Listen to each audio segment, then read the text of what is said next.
Today we're going to be going over 5 different bluegrass banjo endings that are going to be super helpful in whatever jam or playing situation you find yourself in.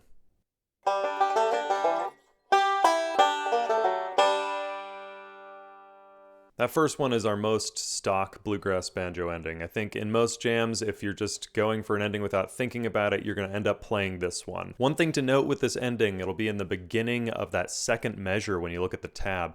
See how there's no notes in that first quarter note section of the measure. We really want to emphasize the silence there, so I'm actually going to take my left hand and plant it over the strings and just deaden all the strings so I can hear a pin drop. I want it to be that silent before I go into those last notes of this ending. It really creates for a dramatic contrast.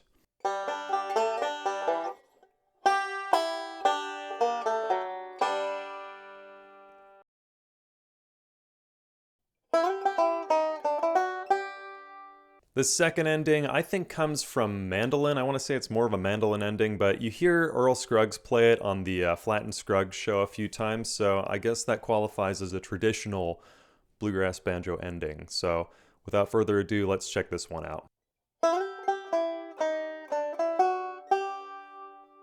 One thing to take note of when we're playing this is that we're actually just playing out of that first inversion G chord, or our D-shaped G chord in bluegrass speak here. So all these notes are going to be taken out of that position. So if you're a little confused about it, just think about your first inversion G chord up around that 9th fret.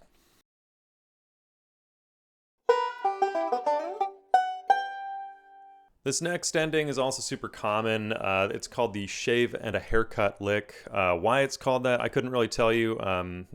Look it up on Wikipedia. I'll bet you there's information out there. One of the subtleties of this ending when you're playing it on the banjo, it's kind of fun, is you mute that 5th string. That's your second to last note in the second measure of this ending.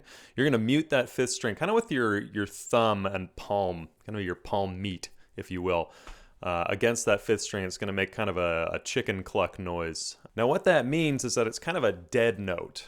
And what I mean by dead note is just going to be more of a percussive quality than it is any kind of tonal color to it.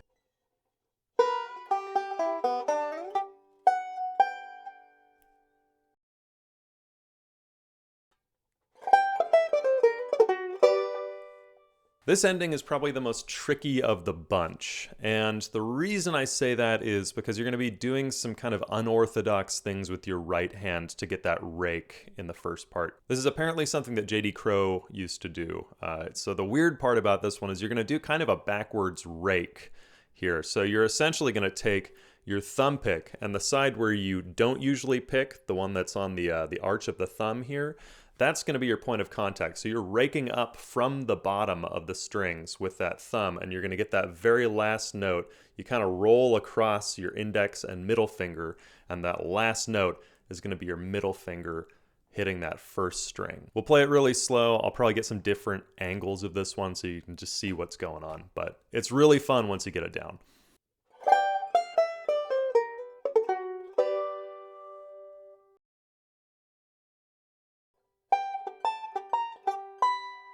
All right, this last ending here is going to employ that same dead note technique that we talked about, I think, in the third ending here. So you're essentially just going to have some of your palm meat down on that 5th string, and you're going to be adding those percussive notes on the 5th string deadened by your palm. So your thumb plays that 5th string, and you're not going to really even hear what the note is. But this is a super common ending as well.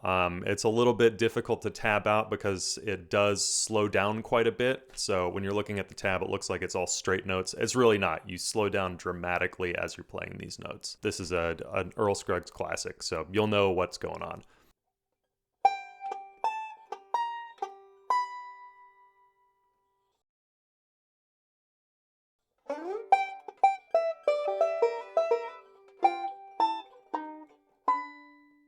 All right, and a little bonus for those of you who don't have enough tendinitis. This is your warning for this one as well.